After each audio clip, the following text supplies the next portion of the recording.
Misconceptions of a Woman's Misperceptions. Your host, Gregory Cook. Looking forward to the next rule. Well, ladies and gentlemen, or gentlemen, should I say, who's ever listening, we're going to cover Rule 5 today. And let me tell you something. Rule 5 is going to be one to touch a little subject of, might be a little difficult, but it's called physical intimacy. Yes. Men know that all too well. But cover just a little bit of housekeeping real quick. Just to let you know, there is a website or a email that's been set up, mmwmthetruth@gmail.com. That's Man's Misconceptions of a Woman's Misperceptions, mmwmthetruth@gmail.com. It's been set up for you to make comments on any kind of suggestions or questions that you would have for the show, any kinds of questions you'd have for me, any topics that you'd like to see covered, and I'd see what we can do about covering those. I see. Have you got that up there? I see. Your mic. Turn it on, buddy. There you go. You got that? Where's Ekmar today? Okay, ladies and gentlemen, you can't hear him, but he is commenting in my other ear. It seems as though Ekmar is gone today, so it's I see in myself. But we will be covering this topic of physical intimacy today. So, let's get started, shall we? The meaning of this rule basically says no physical, which for all purposes it's sexual, contact or the subject is never to be spoken of. That is never to be spoken of, nor is the need or desire for it to ever be addressed. So, no physical equals no intimacy. Gentlemen, that's what that means. No physical equals no intimacy. So let's think about it, shall we? Now, when you first get together, everybody is all, hands off until the rules change slightly. It's usually after the first or second date that things start going, that way, and you're holding hands pretty soon, and the next thing you know, you're hugging each other and kissing, and who knows, maybe even on the first date, some good things happen. You don't know with this whole physical intimacy thing and how the lady or that yourself would like to proceed. But either way, early on in a relationship, it always seems to go the same way, to where it turns into a crazy, wonderful thing, to where you're having a great time and you each are involved with each other, and you talk to each other, and you're very open, and you find out what desires you both have and the both desires that you need and that you want. And then the stresses of life kick in, don't they?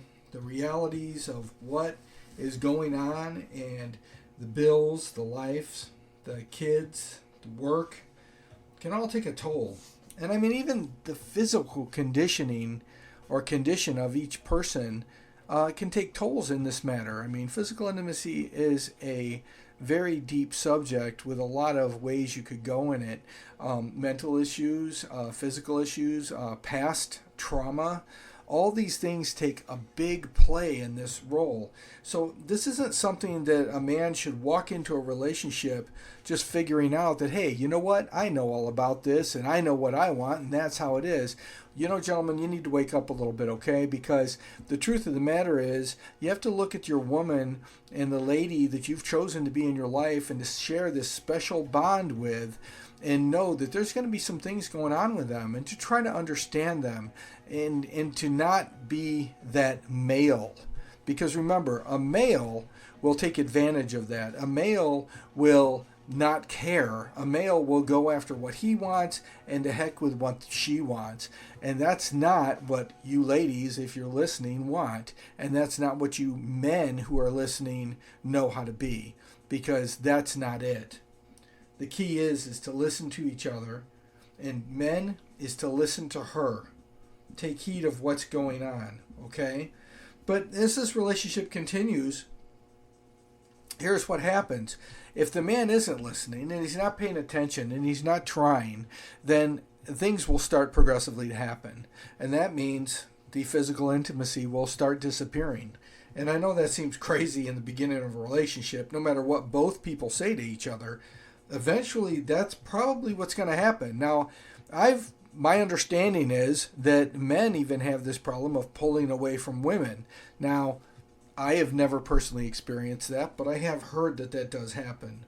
So, if you're one of those men, perhaps you need to look into getting some kind of professional help to see what's going on, or maybe addressing these issues that are stopping any kind of physical intimacy with your partner and figuring these things out. Because the more you let this happen, the more you ignore it and you just keep pushing ahead, the worse these problems become.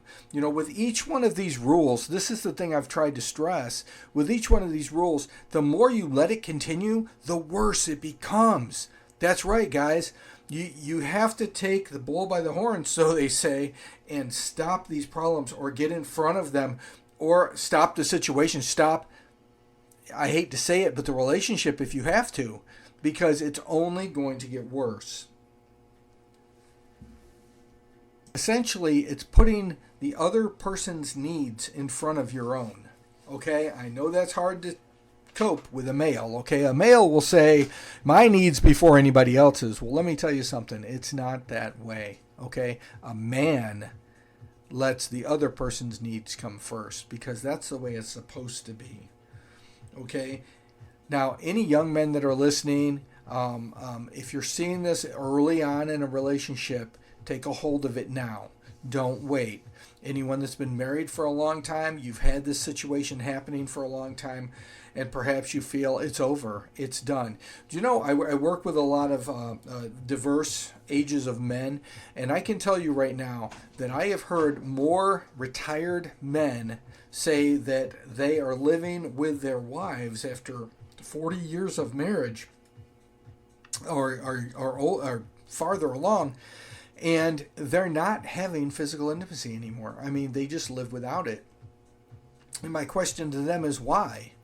Well, you know, there's all kinds of, again, physical, emotional, mental things that could be in play here. So I'm not downcasting those. I'm not saying they don't exist, but what I am saying is there's a lot of times in which these problems can be taken care of, that they can be taken care of way back when. But even now, they can be taken care of if they're addressed properly and if they're taken into concern. In my particular situation, I was young, got married very young, and for the first couple of years, everything was great. You know, you start having kids, and then, of course, life kicks in and all these things happen. And pretty soon I found myself at the end of about the 4-year mark, and I feel like I'm about a 90-year-old guy with a 90-year-old lady who doesn't no longer want to have any kind of physical intimacy. In fact, I remember one specific night where I'd had it. I was done. I was tired. I was really tired of being a 3-year-old man, and living like I was a hermit, to where there was no physical intimacy, there wasn't anything. In fact, one night it all blew up when I went to give her a kiss, and she just turned away from me, and she said, "Why would you even want to do that?" And I just looked at her, and I couldn't even believe what she was saying. My mind slipped, and I proceeded to just go off, and I was wrong, but I wasn't wrong. I don't know how to put it. Simply that I told her what I thought, and I told her I did not want to live like a 100-year-old man and a 100-year-old couple that had been together forever and no longer even wanted to look at each other hardly. I was sick and tired of it, and I wouldn't live like that any longer. I was done. And either she changed or I changed. Well, gentlemen, I wasn't a man at that point. I was a male, and I stepped into my own needs. When she did not change, and I mean, when I had a physical breakdown that way, or mental breakdown, whatever you want to call it, it was pretty charged, and but she didn't take me seriously, and unfortunately, I changed after that. I dropped about 60 pounds in about 3 months. I Proceeded to shave, grow out my hair when I had hair. Lucky I had hair in those days. But the point was, I changed entirely, and what I changed into was not good. And I had warned her before that. I said, you're either gonna change or I'm gonna change, and you're not gonna like the change that I have coming. And as it turned out, it was probably one of the worst things that I've done in my life. Definitely top 10, maybe top 5. I started doing things I shouldn't have, and that's where the scumbag male of me took over. I have a lot of regrets in my life, and that would probably be one of them. But I can't go back and change the past. I can, however, hope to help you with the future, gentlemen. And the future is not to revert to your male depravity.